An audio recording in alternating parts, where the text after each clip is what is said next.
भाई जो गुरु वचन पे डट गए, कट गए फंद 84 के। इब्राहिम सुल्तान अदम राजा भी था, धनी भी था, खूब पैसा था, 18 लाख घोड़े, तुरा, अनगिन खजाना, और बकवाद करने में कसर नहीं छोड़ रखी थी। 16,000 विवाह करा रखे थे।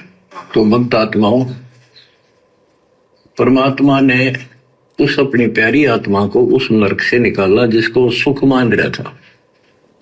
सम्मन पहले गरीब था, निर्धन था, और उसने क्या अपने मन में इच्छा की? धन की। अगर मेरे पास धन होता, मन में सोचा, कहा नहीं गुरुदेव से, अगर मेरे पास में धन होता तो आज बेटा नहीं काटना पड़ता। यानी मन में धन की इच्छा, कहा ना कहा बात एक ही है, मन में आ गई तो भी वही बात है। परमात्मा तो अंतर्यामी है। तो उस जन्म में सम्मन को क्या लगा कि यदि मेरे पास में धन होता, मैं पैसे वाले होता, तो मुझे ऐसा नहीं करना पड़ता। उसने सोचा कि धन में सुख है, माया मुझे सुखी करेगी। अगले जन्म में परमात्मा ने उसको नौशेरवा का बादशाह बना दिया। उसके अगले जन्म में इब्राहिम सुल्तान बना दिया, सबसे धनाढ्य राजा।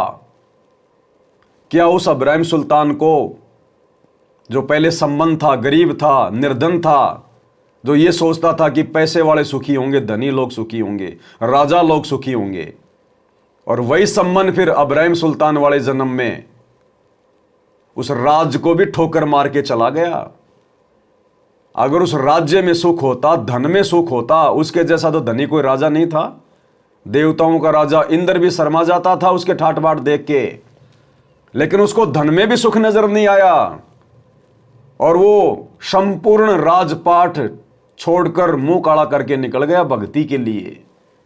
तो परमात्मा हमें इन कथाओं में यही तो शिक्षा देते हैं कि अगर तुम सोचते हो कि धन में सुख है, तो भाई देख लो, भाई सम्मन पहले गरीब था, फिर उसको राजा बना दिया। अगर राज्य में सुख होता तो क्या वो छोड़ के जाता? आज जिसकी शादी नहीं हो रही, वो सोचता है मेरी शादी हो जाए, मेरी शादी हो जाए तो मैं सुखी हो जाऊं। 16,000 रानियां थी, क्यों छोड़ के गया? अगर उन औरतों में सुख था तो। आज किसी के पास गाड़ी नहीं है, सोचता मेरे पास गाड़ी हो जाए, गाड़ी हो जाए। 18 लाख घोड़े थे उसके पास उस समय। 18 लाख घोड़े यानी 18 लाख गाड़ियां। क्यों छोड़ के गया? क्यों काला मुंह करके गया? अगर धन में सुख होता तो भाई और बहनों, ये कथा में यही शिक्षा देती है कि अब हमें वो सबसे बड़ा धन मिल गया, सबसे बड़ा धन। कबीरा सब जग निर्धना, धनवंता ना कोई, और धनवंता सो जानिए जा पे राम नाम धन होए। अरे हमें तो बैंक मिल गया, reserve bank of Srishti, India नहीं, रिजर्व बैंक ऑफ सृष्टि। हमें तो धन मिल गया, गवर्नर मिल गया जो सारी सृष्टि को दे रहा है, तीनों लोकों में प्रवेश करके सबका पेट भर रहा है। हमें तो वो बैंक मिल गया, उस बैंक का मालिक मिल गया, कबीर भगवान सतगुरु रामपाल जी। फिर हम काहे को बात बात पे धन के लिए हम प्रार्थना लगाएं? जब उचित परमात्मा समझेंगे और हमें आवश्यकता होगी, और जो धन, जो माया, जो वस्तु हमारे भक्ति मार्ग में नुकसान नहीं देगी, परमात्मा हमारे सामने लाके खड़ी कर देगा।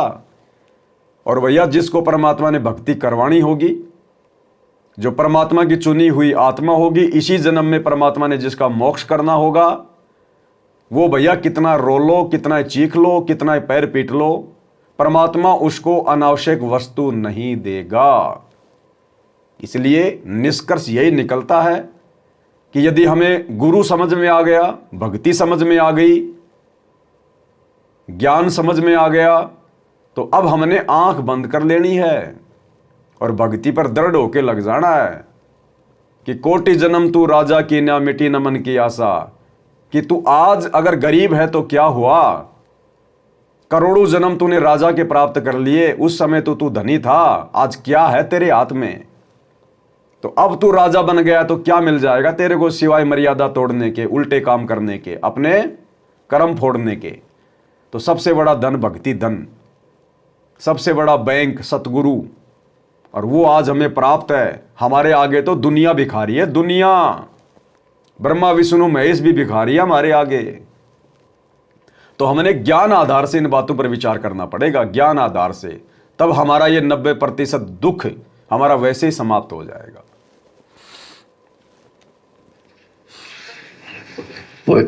ये विचार करो, ये है वो तत्व ज्ञान जो सार निकाल कर दे दे आपको। कोई तो कहता है मैं एमएलए बन जाऊं, आशीर्वाद। क्या कह रहे हैं परमात्मा आगे? एक एक शब्द भाई और बहनों ध्यान से सुनना, एक एक शब्द। यानी गुरुदेव भगवान के पास वर्तमान में हिसार जेल में प्रार्थनाएं जाती है भक्तों की, एमएलए बनने के लिए, सरपंच बनने के लिए, विधायक बनने के लिए। ये बातें जो गुरुदेव हिसार जेल से आने वाले इन विशेष संदेशों में कह रहे हैं, गुरुदेव के पास में प्रार्थना जाती है आज भी बड़े बड़े भक्तों की, सार नाम प्राप्त भक्तों की, कि गुरुजी से मेरी प्रार्थना लगाओ, मैं सरपंच का चुनाव लड़ना चाहता हूं। गुरुजी से प्रार्थना लगाओ, मैं एमएलए का चुनाव लड़ूंगा। आज भी। और प्रार्थना कौन लगाता है? गुरुजी का परिवार।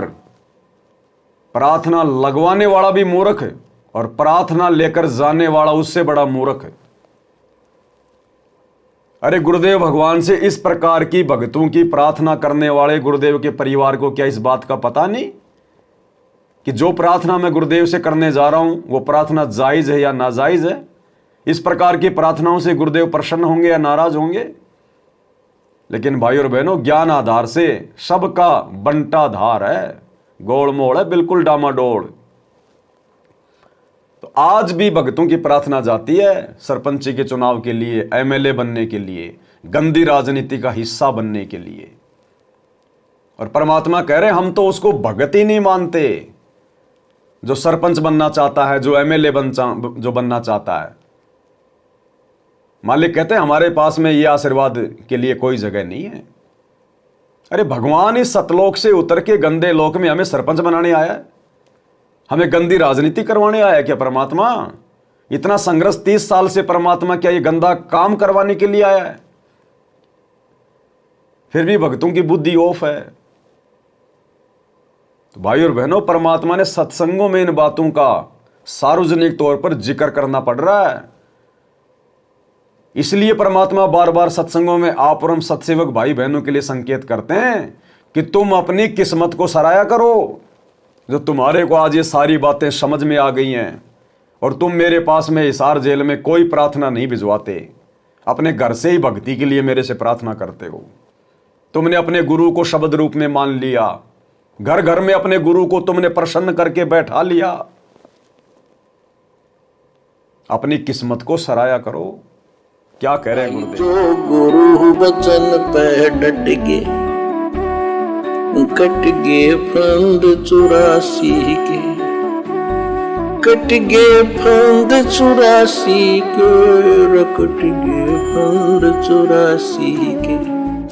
भाई जो गुरु बचन पे डट गे, कट गे फंद 84 के, कट गे फंद 84 के, रकट गे फंद 84 के।